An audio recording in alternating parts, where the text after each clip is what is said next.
Bonsoir à tous. Oui, oh ben oui, ce que vous applaudissez. Celles et ceux que vous applaudissez, ce sont les portraits que nous venons de saluer à l'instant. Marc-Antoine Jamay, si vous voulez bien venir me rejoindre. Madame la ministre, messieurs les ministres, mesdames et messieurs les présidents, chers amis, c'est moi qui ouvre le feu. Mais très bien. Oui, mais enfin très rapidement. Hein.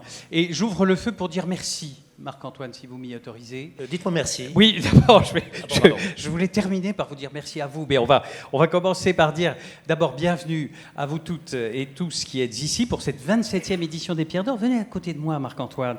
Et donc, avant que le président du Cercle Pierres d'Or nous dise quelques mots pour expliquer la nouvelle donne de ces nouvelles Pierres d'Or, on va les appeler comme ça. Un New Deal. Absolument. Permettez-moi donc de commencer par des remerciements. Alors, des remerciements d'abord, c'est classique à vous toutes et tous qui êtes ici ce soir et vous représentez la très belle diversité de la profession immobilière et qui fait face avec beaucoup de résilience et de courage à une situation dont on va dire qu'elle est difficile. Délicate, voilà. Merci aussi beaucoup aux partenaires et aux soutiens pour leur présence et leur fidélité. Cette fidélité nous honore et nous oblige, et donc c'est pour ça que nous essayons d'être toujours meilleurs. Merci aussi à toute l'équipe d'IMOWI qui est très mobilisée. Et je pense notamment à Valérie Garnier, que je vois quelque part derrière moi, et que je remercie beaucoup de son organisation bien connue et qui fait que vous êtes là ce soir formidablement. Et puis enfin, last but not least, merci au jury. Le jury des Pierres d'Or, le Cercle Pierres d'Or constitue le jury des Pierres d'Or et il travaille, il bosse ce jury. Et il y a eu de nombreuses réunions, des réunions préparatoires, puis des réunions vraiment exécutives, si j'ose dire, sous la présidence d'un président qui est à mes côtés, qui a en même temps de l'autorité, mais en même temps évidemment un sens inné de la diplomatie et de l'humour, ce qui fait que tout se passe bien, et que malgré des débats parfois, on va dire vifs, ça peut arriver, hein. Eh bien, vous avez décidé de nommer les 100 professionnels que vous venez de voir défiler sous vos yeux, et je crois qu'ils le méritaient bien. Et donc, moi, j'ai fait mes petits remerciements, et je vous laisse la parole, Marc-Antoine. Un avertissement, Pascal, un avertissement qui est important. Il n'y avait pas de crise, il ne s'agissait pas de faire de « make les Pierres d'Or great again », ce n'était pas la question.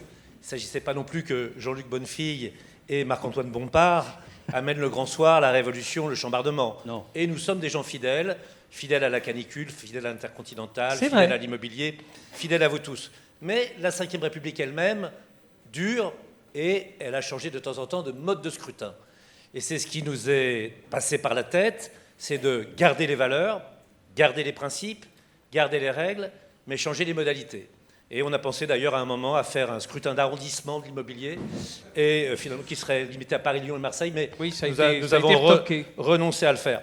Mais ce que nous avons voulu faire, c'est d'une part redonner la parole au corps électoral, c'est-à-dire vous redonner la parole, faire en sorte que vous ne soyez pas là au moment où à la fin, 5 noms surgissent d'un chapeau, non excellent, mais qu'on vous donne un choix plus large, et que par ailleurs, on change peut-être un peu la donne, et que dans une profession qui est plus féminine, plus ouverte, plus jeune, plus écologique, plus numérique, Madame la Ministre, nous l'avons dit sur le chemin, eh bien, l'ensemble de ces profils puissent se retrouver, qu'on ait toujours une visibilité, une lucidité collective, mais une visibilité individuelle. Donc voilà, c'est ce que nous avons fait, et donc c'est la raison pour laquelle il ne faudrait pas que vous vous étonniez que derrière nous, ce ne soit pas par 5 qu'il faille compter, mais par 10. Voilà, un bref changement des règles qui ne change rien, tout changer pour ne rien changer pour tout changer, je ne sais pas. Toujours est-il que c'est ce que nous vous avons proposé et je crois que ça vous a plu.